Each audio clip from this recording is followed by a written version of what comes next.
अस्सलाम वालेकुम। रिसर्च का जब हम अमूमी तौर पर लफ्ज़ सुनते हैं तो हमारे माइंड में आता है कि ये बात ऑथेंटिक होगी, ये बात ऐसे ही होगी। अलबत्ता रिसर्च हर दफ़ा सही नहीं भी होती। इसमें बहुत सारे गलतियों के इम्कान होते हैं, ख़ास तौर पे क्वांटिटेटिव रिसर्च में। क्योंकि बहुत सारी दफ़ा जब हम डेटा के साथ डील कर रहे होते हैं, जब नंबर्स में खेल रहे होते हैं, हम ये चीज़ भूल जाते हैं कि उसका एक लॉजिकल सेंस बनाना भी ज़रूरी है। मसलन आपको अगर ये पता लगा कि 80% यूज़र्स जो हैं वो बाउंस कर रहे हैं, इसका मतलब लाज़मी ये नहीं कि वेबसाइट में कोई मसला है। हो सकता है वो यूज़र्स हमारी ऑडियंस ही ना हो, वो हमारे लिए रेलेवेंट ही ना हो। बहुत सारी दफ़ा रिसर्च के अंदर हम ये चीज़ नहीं समझ पाते कि हमने सही सवाल, सही तरीके से, सही वक़्त पे यूज़र से पूछना है। अगर इन तीनों में से एक भी चीज़ रह गई, तो वो चीज़ लाज़मी नहीं कि वो चीज़ सच हो या वैसे ही हो। इसीलिए डेटा और ट्रुथ लाज़मी नहीं कि दोनों बराबर हों।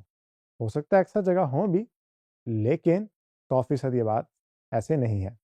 इस लेसन में हम 4 कॉमन मिस्टेक्स को पढ़ेंगे जो क्वांटिटेटिव रिसर्च करते हुए अमूमी तौर पे हमसे होती हैं, जिसकी वजह से जो फाइनल रिजल्ट है, वो चेंज हो जाता है। उसमें सबसे पहली बात कि हम स्कोप में ही गलत चीज़ को ले आते हैं। हम मेजर ही गलत चीज़ कर रहे होते हैं। हमने आपको याद होगा शुरू में जब स्कोपिंग की थी, तो 6 थीम्स डिफाइन किए थे। और मैंने तब भी आपको ये बात बताई थी कि ये थीम्स आपने अपनी टीम के साथ और अपने क्लाइंट के साथ कम्युनिकेट भी करने हैं कि हम इन चीज़ों पे फोकस करेंगे। जब सारे अलाइंड हों और सारे इस चीज़ पर राज़ी हों कि हाँ, हमने इन 6 चीज़ों पे फोकस करना है, तो आपके लिए सबसे पहली मिस्टेक को अवॉइड करना आसान हो जाता है कि आप किसी और चीज़ यानी किसी भी गलत थीम को लेकर ना चल पड़ो। ज़ाहिर-सी बात है अगर आप थीम गलत उठाओगे, तो फिर पूरी की पूरी रिसर्च भी गलत होगी। इसी तरह से दूसरी गलती होती है कि आपके पास कोई क्लियर हाइपोथेसिस नहीं होता। मसलन अगर आपको यही नहीं पता कि आपने रिसर्च करनी किस चीज़ पर है, आप क्या इवैल्यूएट करना चाह रहे हो, आप जो यूज़र से सवाल पूछोगे, वो सारे रैंडम होंगे। हो सकता है कुछ सेंस बनाए, हो सकता है कुछ सेंस ना बनाए। ये मिसाल मैंने आपको पहले भी दी थी। अगर आपने लाहौर से कराची जाना हो, आपको पता होगा मैंने कौन-सी रोड पे जाना है, कहाँ जाना है और कहाँ नहीं जाना।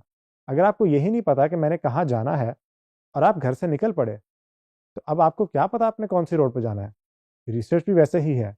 आपको एक क्लियर ऑब्जेक्टिव या हाइपोथेसिस पहले डिफाइन करना होता है। आपको ये भी याद होगा कि हम पहले एक चीज़ कर चुके हैं। फिर तीसरी गलती कि स्कोप तो सही सेट करते हैं, ऑब्जेक्टिव भी सही डिफाइन करते हैं, लेकिन डेटा को इंटरप्रेट सही नहीं कर पाते।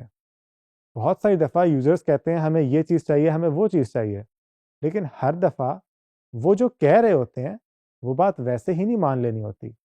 एज़ अ डिज़ाइनर हमारा काम ये भी है कि हम उनकी बात सुनें, उसको समझें और फिर ये डिसाइड करें कि क्या ये बात ऐसे होनी भी चाहिए या नहीं। हर यूज़र आपको हर बात सही नहीं बता सकता। वो क्या चाहते हैं और वो क्या कहते हैं, उसमें अक्सर फ़र्क होता है। वो फ़र्क कैसे करना है, ये आपने खुद इवैल्यूएट करना होता है उनकी पूरी बात सुनकर। और यही वो चीज़ है जो कि आपको एक यंग डिज़ाइनर से आपको एक सीनियर डिज़ाइनर में कन्वर्ट कर सकती है, अगर आपको ये आ जाए कि मैंने इस चीज़ में से डिसीज़न क्या लेना है। अगर ये बात मुझे ऐसे कह रहे हैं, तो क्या मैंने ऐसे करनी है या नहीं करनी? वगैरह, वगैरह। और फिर चौथी गलती जो बहुत सारे यंग डिज़ाइनर्स करते हैं, वो है कि वो सिर्फ़ क्वांटिटेटिव डाटा को लेकर उससे पूरी रिसर्च कंडक्ट कर लेते हैं। क्वांटिटेटिव डाटा हमें ये तो बता सकता है कि प्रॉब्लम एग्ज़िस्ट करती है या नहीं, और अगर करती है, तो किस नौइयत की है, किस हद तक करती है और किस-किस को मसला आ रहा है। लेकिन वो हमें ये नहीं बता सकता कि वो क्यों एग्ज़िस्ट करती है, उसके पीछे रीज़न्स क्या हैं, उसकी वजह से हो क्या रहा है। क्योंकि वो इन्फॉर्मेशन हमारे पास नहीं होती, तो हम पूरी पिक्चर देख नहीं पाते। जब हम पूरी प्रॉब्लम की पिक्चर देख नहीं पाएँगे, तो ज़ाहिर-सी बात है हम फिर सॉल्यूशन भी नहीं बना पाएँगे। तो ये वो 4 बड़ी गलतियाँ हैं, जो कि रिसर्च के अंदर ख़ास तौर पे क्वांटिटेटिव रिसर्च के अंदर डिज़ाइनर्स करते हैं। उम्मीद है आपको यहाँ तक समझ में आ गई होगी। अब आगे चलकर हम इंशाल्लाह आपको सेकेंडरी रिसर्च के बारे में बताएँगे।